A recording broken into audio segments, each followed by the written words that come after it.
So with the pole vault competition in the books, we turn now to the men's 4x100, and this too should be a very competitive race. And again, if form is to hold true, then it's going to be between USC and UCLA. But we will get our first look, Dwight, at Jawarren Hooker of the University of Washington, who has been nothing short of sensational this year. Boy, am I impressed by that guy. I watched him run the semifinals, and he just jogged in the 100.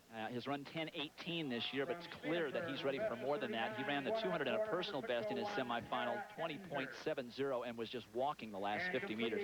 He's a good one, and he's got no attitude because his first sport is football. Absolutely. It's interesting. You always see track athletes becoming football players. This is a football player who's become a track athlete. And it's really great that the coaches have allowed him to come out. Usually freshmen are almost have to abstain from track because they have to be in spring football. The coaches are usually not cooperative in that area, and that they've let him come out. It's really given a boost to the Husky team. And again, he has been undefeated in the 100 meters and gives them a great lift in the first part of their relay. What the relay team does with it after that, it's another question. That's the thing. They're going to have to keep it close for Jawarren Hooker to have a real chance. As I said, this is the definitive team sport. As you look at Southern California, Marcus Hollowell will run the lead leg for them. Fastest qualifiers coming in, but not by much. UCLA and SC extremely competitive. Well, these teams always battle head-to-head, and even though one team might have more talent from a standpoint of speed over the other, and it has switched back and forth over the years. Back when I was at UCLA, we had great sprinters, but we had a heck of a time getting that baton around without either bobbling it or passing it out of the zone.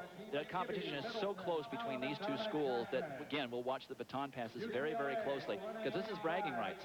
Yeah, USC very proud of the fact that although they've lost the dual meet for 20 straight years, they are the defending Pac-10 team champions, a fact that they have rubbed in the faces of UCLA all year long, and this is UCLA's men's chance to get even with that, and we should get a real good idea what's going to happen right here with the relay. And as we said, the surprise team in the competition here is the University of Washington. A lot of good sprinters on this Washington team, and who knows but that they could surprise. Again, the job for them is just to stay close until they can get to the anchor lane. Lane assignments for the men's 4x100. California will be on the inside in lane 1. Arizona State in lane 2. They could be a dark horse here too. Washington in lane 3. U of A will be in lane number 4. Then it'll be UCLA and SC in lanes 5 and 6, running right alongside each other. Washington State out in lane 7. And the University of Oregon will be in lane 8. And we are just about set to go. Running the first leg for UCLA, Brian Fell for USC, Marcus Hollowell for the University of Washington, Willem Ryan. Brian Fell, their 400-meter hurdler, who is the Pac-10 defending champion in that event, so he's got that event to run later on today. Gets him off to a good start.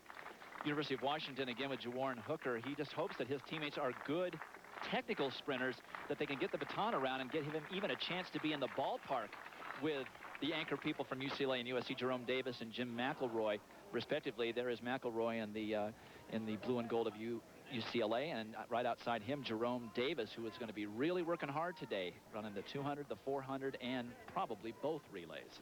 Looking at a couple of pretty good football players running the anchor leg here. Jawarren Hooker and, of course, McElroy, a guy who many people feel might be taken in the #1 in the first round of the NFL draft this coming season. And Hooker is a big-time player. We'll talk more about him.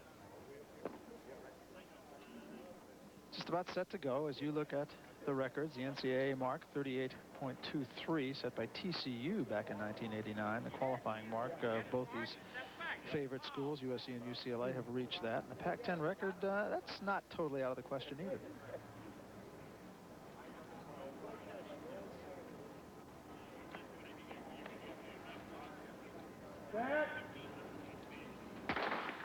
We're underway. Getting out very quickly was Marcus Hollowell for USC. And in lane 3, William Ryan doing a pretty good job making up the gap, too. First pass, UCLA makes the first pass the quickest. It is UCLA now, and running that leg, Brandon Thomas, very quick leg. And coming on again now for USC is Charles Lee, third pass.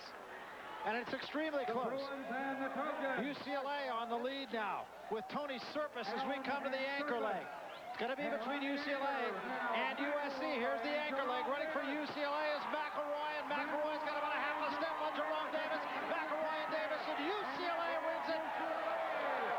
USC is second, and Washington finishes third.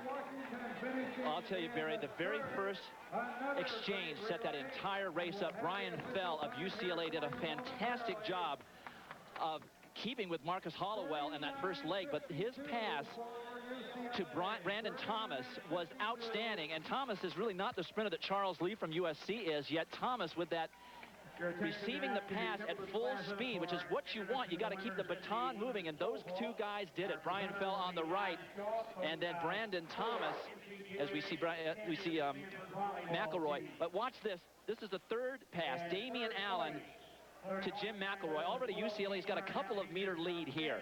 Now McElroy is not the technical sprinter that a Jerome Davis is, but Davis is not a pure sprinter. He's a better quarter miler. We'll see him in the 200 and 400 today. But McElroy just had such a great lead and was able to receive the baton almost at full speed. And that is the answer in short relay running. You got to keep the baton moving through the zone, let the guys coming in and the guys going out do so as close to full speed as they possibly can. And Jerome Davis trying as hard as he can to catch Jim McElroy, but it just wasn't going to be today. UCLA winning it, 10 big points for the Bruins, 39-52 officially for UCLA, so just missing the Pac-10 record. Right on top of it, joy all around in the UCLA camp, and another football player doing pretty well in another sport. More of the Pac-10 championships after this. He's held the levers of power in some of the most important